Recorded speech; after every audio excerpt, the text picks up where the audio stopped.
Palestinian militants in Gaza fired dozens of rockets into Israel yesterday in response to Israeli airstrikes which killed at least 10 people.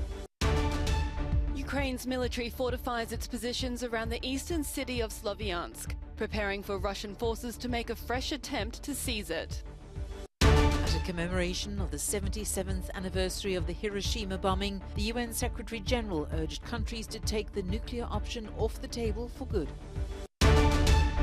Governments across the continent face up to unprecedented water shortages as the European heatwave continues. Following a wave of Israeli airstrikes on Gaza yesterday, Palestinian militants retaliated last night. Videos on social media show the skies light up in central and southern Israel. Images broadcast by Israeli TV stations also appear to show a number of missiles being shot down by its Iron Dome missile defense system. Israel says it was targeting the Islamic Jihad militant group in response to what it described as a concrete threat. Instruction received by security forces was unequivocal. Israel will not sit idly by. When there are those who are trying to arm its civilians, this government has a zero-tolerance policy for any attempt attacks of any kind from Gaza towards Israel. Terrorist organizations will not set the agenda.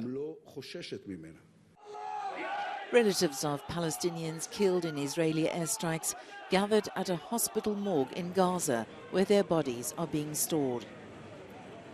This image appears to show multiple strikes on a building targeting a senior Islamic Jihad militant. The organization says its commander for northern Gaza was among those killed. Palestinian officials also say at least 10 other people died in the rocket strikes, including a 5-year-old girl and a 23-year-old woman. Dozens others were wounded. The attacks have pushed the two sides closer to an all-out war. Israel and Gaza's militant Hamas rulers have fought 4 wars over the past 15 years. Ukraine's military is fortifying its positions around Sloviansk in the country's east, preparing for a fresh Russian attempt to seize the strategic city.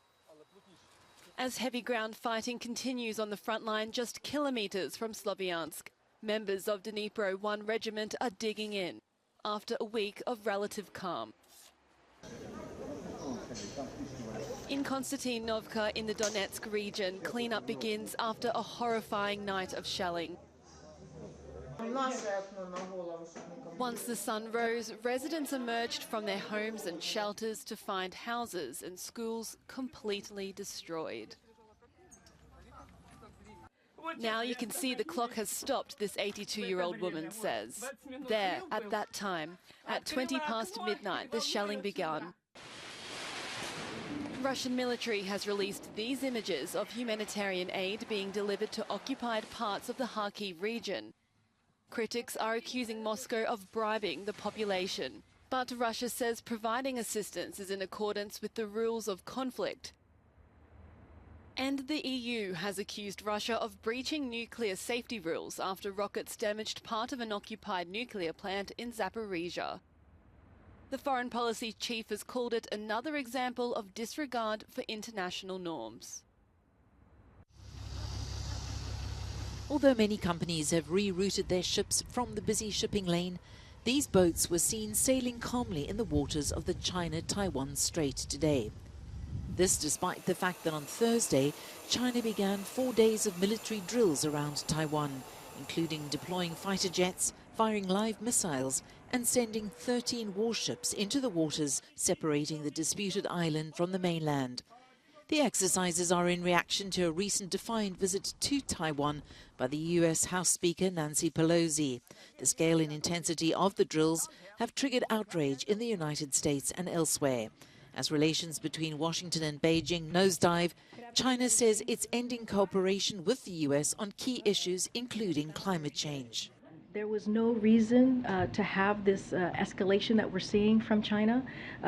It is fundamentally irresponsible what they are doing, And we'll continue our efforts to keep open lines of communication with Beijing while defending our interests and values in the region. This is what the world expects, the United States and China, and we encourage Beijing to keep this commitment as well when it comes to the dialogue, the climate dialogue that was canceled. Meanwhile, Pelosi visited the joint security area of the demilitarized zone separating North and South Korea on the second leg of her controversial Asian tour. Pyongyang today referred to the U.S. House Speaker as the worst destroyer of international peace and stability. Bells pealed across Hiroshima today as it commemorated the 77th anniversary of the world's first atomic bombing. On this day in 1945, a U.S. warplane dropped a bomb on the city, killing 140,000 people. The message from United Nations Secretary-General Antonio Guterres was stark. Humanity is playing with a loaded gun. And crises with grave nuclear undertones are spreading fast, from the Middle East to the Korean Peninsula to Russia's invasion of Ukraine. It is totally unacceptable for states in possession of nuclear weapons to admit the possibility of nuclear war. And so my message to them is simple. Take the nuclear option off the table for good. Speaking at the ceremony in Peace Park, Japanese Prime Minister Fumio Kishida urged the world to never again make the mistake of using nuclear weapons.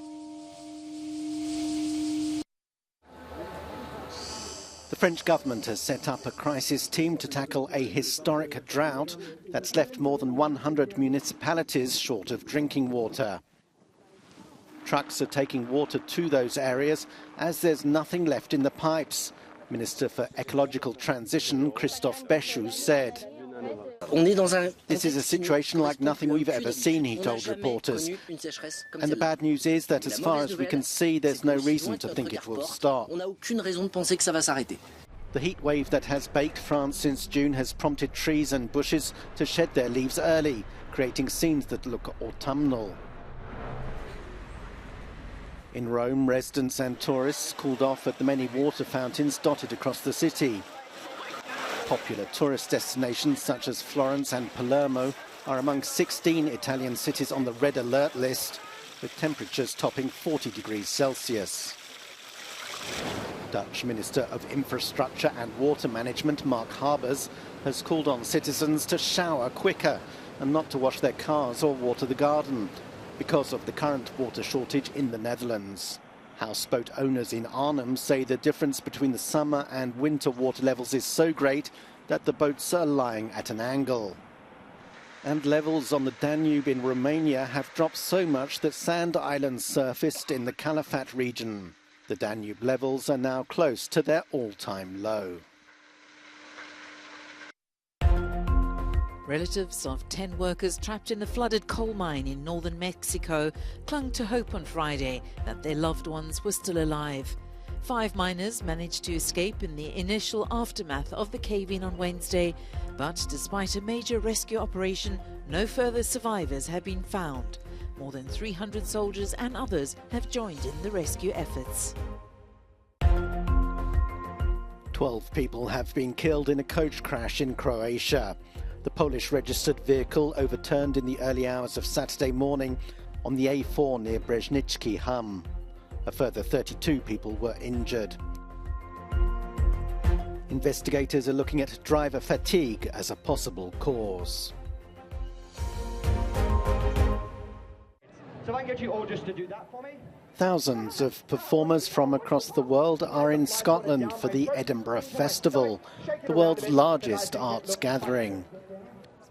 The festival is perhaps most famous for its fringe events, in which relatively unknown performers seek to break it into the big time, often staking high in search of their dream.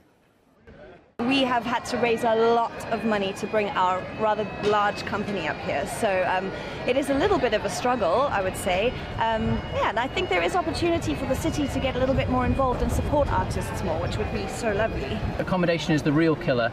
You kind of need to fill your audiences, and so if you're not getting that, if you're bringing up a show that isn't selling, you potentially could lose, a lot of money. This year's 75th anniversary of the Fringe will host more than 3,000 shows from 58 countries.